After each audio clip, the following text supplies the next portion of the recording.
स्वागतम सुस्वागतम। स्वागत है मित्रों आप सभी का हमारे YouTube चैनल हिंदी साहित्य में। स्वागत करता और आपके मंच संचालन करता है टी निरंजन। मित्रों, प्राचीन काल में मानव समाज में नारी का स्थान अत्यंत सम्मानपूर्ण था। उस काल में नर नारी समान थे। नारी हर संस्कृति में केंद्र रूपा रही है। भारतीय संस्कृति में उन्हें स्नेह और सौजन्य की देवी माना जाता है। उन्हें लक्ष्मी के साथ साथ अन्नपूर्णा भी कहा जाता है।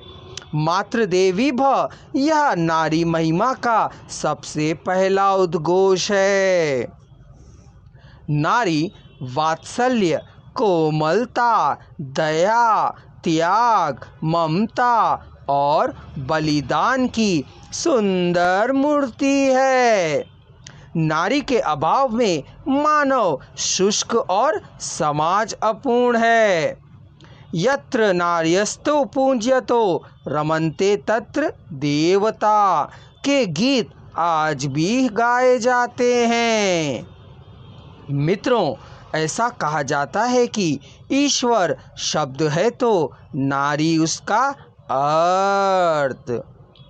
प्राचीन काल की हम अगर बात करें तो हमारे सामने सती, पतिव्रता, धर्मनिष्ठ और कुशल गृहिणियों के चित्र उकेरे आते हैं।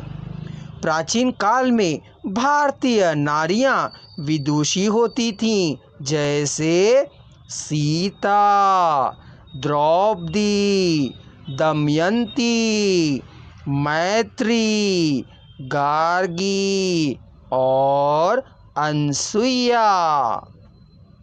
ये इसके ज्वलंत उदाहरण हैं। काल बदला, समाज बदला और वैदिक काल के बाद पुरुषों की बेड़ियां और सामाजिक बंधनों में नारी जकड़ी गई। अब नारी को केवल भोग की वस्तु समझा गया। वीरगाथा काल में नारी के श्रृंगारिक रूप की प्रधानता थी। नारी के लिए युद्ध किए जाते थे। मुगलों के आते ही वह महलों की सजावट बन गई। विलास लिप्सा की प्रतीक बन गई। खेत खलियान में नारी बड़े साहस के साथ काम करती थी। उसको सभी ने भुला दिया। मध्ययुगीन काल में नारी की दशा शोचनीय थी। नारी की पराधीनता को देखकर तुलसीदास ने डोल गवार शूद्र पशु नारी यह सब ताड़न के अधिकारी कहा है।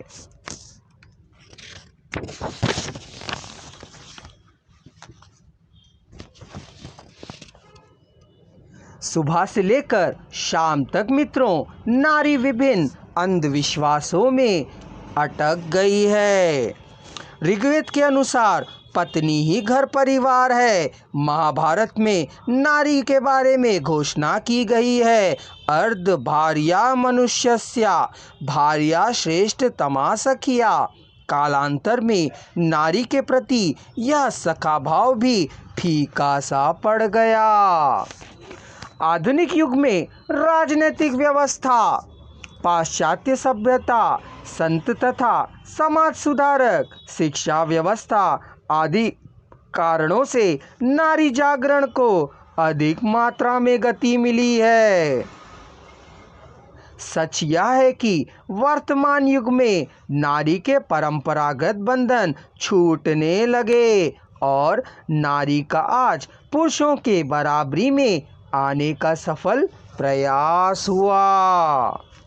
मित्रों, नारी शिक्षा की ओर सबसे पहले जर्मन और बेल्जियम मिशनरियों का ध्यान आकर्षित हुआ, ऐसा इतिहास में लिखा है।